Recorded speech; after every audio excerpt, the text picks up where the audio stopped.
بنگلورو کے کلاسیپالیا BMTC bus stand سے ایک اہم خبر ہے۔ بدھ کے روز یہاں ایک باتھ روم کے باہر ایک مشکوک بیگ سے 6 جلیٹن کی چھڑیاں اور ڈیٹونیٹرز برآمد کیے گئے ہیں۔ پولیس کے مطابق جیسے ہی اطلاع ملی، بم ڈسپوزل اسکواڈ اور ڈاگ اسکواڈ موقع پر بھیجے گئے۔ پورے علاقے کو فوراً گھیرے میں لیا گیا اور مکمل تلاشی کے بعد مواد کو ضبط کر لیا گیا ہے۔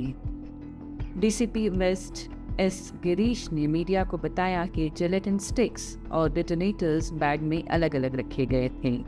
پولیس کی ابتدائی تفتیش میں کہا گیا ہے کہ چونکہ کلاسیپالیا بس اسٹینڈ عوامی اور مصروف جگہ ہے، اس لیے ممکن ہے کہ یہ مواد عوامی جان و مال کو نقصان پہنچانے کے ارادے سے رکھا گیا ہے۔